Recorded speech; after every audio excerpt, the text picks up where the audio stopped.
President Trump imposed sweeping 25% tariffs on all steel and aluminium products imported into the U.S., a policy aimed at leveling the playing field for U.S. manufacturing, but a move that threatens to drive up prices on a broad range of consumer industrial goods for Americans. Just how significant this could be, this report answers that for you.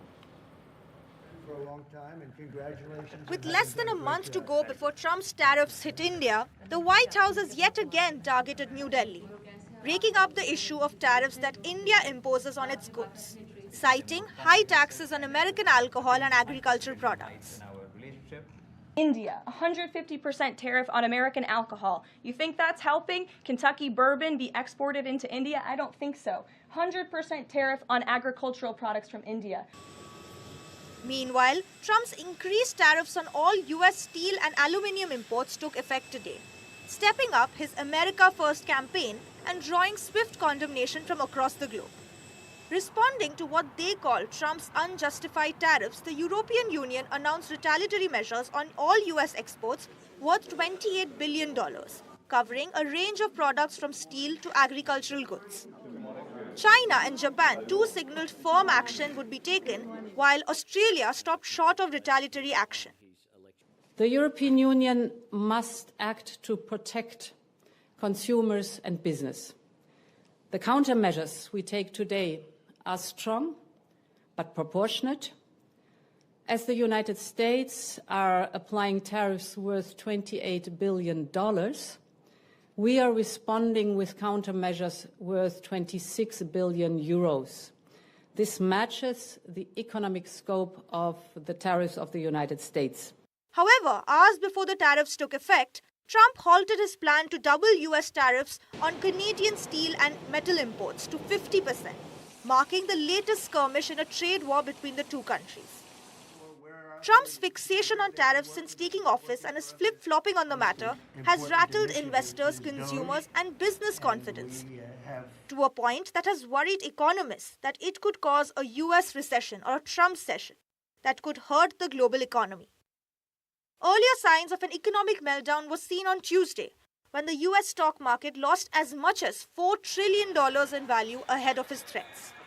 However, Trump remained undeterred and dismissed any concerns of a possible recession. I don't see it at all. I think this country is going to boom. But as I said, I can do it the easy way or the hard way.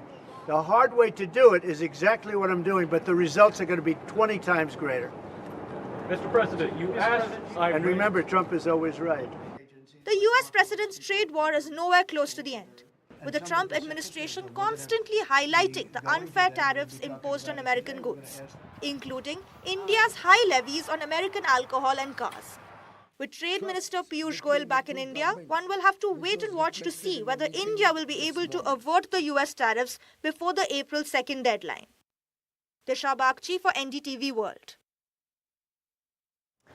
Okay, so there is a trade war that's underway between the US and at least half a dozen countries. That also includes India as well, simply because he wants to put very high tariffs in response.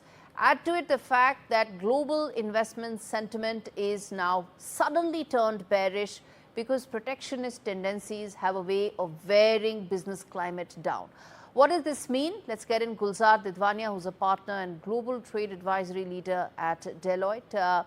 Gulzar, thanks much for speaking to NDTV. Let me start by asking you, how significant are these protectionist tendencies? Because it's not the US, there are now measures that are being slapped by most countries around the world. First of all, let me start with saying that are these protectionist measures as per the WTO guidelines? So typically, when you are applying these kind of tariff measures with the countries where you already have a trade agreement, then these kind of protectionist measures are treated as non-compliant with WTO guidelines. Unfortunately, nobody cares about the WTO. No matter how many times you violate it, its appellate tribunal system itself is so hollow that nobody can fix it. So it's not about the WTO. I understand what you're saying, but let's, instead of making it in a discussion about the WTO, let's try and, focus on how do you see the next 6 to 8 months panning out with the EU, with India, with China. These are the large trading partners of America. I think what I see that except India is taking a stance where they are believing in kind of bilateral discussions, and that's why the bilateral trade agreement is underway. But all other countries where I don't see any such sign of bilateral discussions taking place, they are imposing retaliatory measures. So, Canada imposed 25% tariff on electricity exports, and that's why Trump had to halt the decision. They had a discussion on whether this 50% should be halted or not. So that the retaliatory measure which Canada took, and similarly EU we talked about, they are also going to impose retaliatory measures. So we are going to see a world where we are getting into protectionist mechanism. We are talking about inflationary measures. We are talking about, again, world trade getting impacted big time if these measures are not resolved. What we need to see is how India reacts.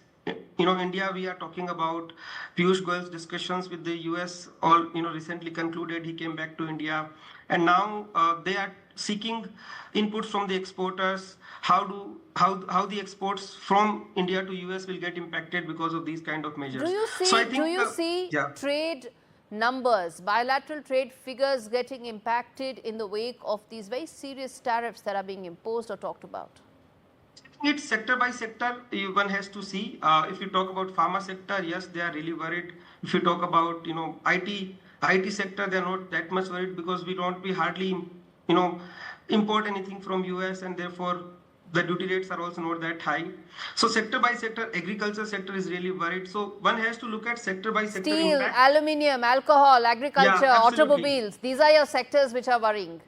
Which are actually worried. And then, because if we are talking about 100% tariff on import of four-wheeler into US, then definitely that is going to have a big impact, and US is a big market for India, upcoming market for India. Finally, so unless a trade deal is signed, I was going to say that finally, do you see that this could be a catalyst for some sort of a limited agreement being signed to try and minimize or at least cushion the impact? Absolutely, and that's where I think India is taking a very, very, I would say, not so aggressive stance, but a moderate stance where we are into discussions with US rather than openly retaliating. Okay, let's agree on a win-win situation for both the countries. What we are exporting to you, what is important for us. Let's identify those areas. What is important for you? Let's identify those areas. And can we come to a common ground which is win-win for both? I think that's where India is now trying to position itself, and I definitely see that is going to take place. But whether it will take place before 2nd April, we don't know. Really, that's $1 million question, or $1 billion question actually. Thank you so much for joining me on this edition of India Global.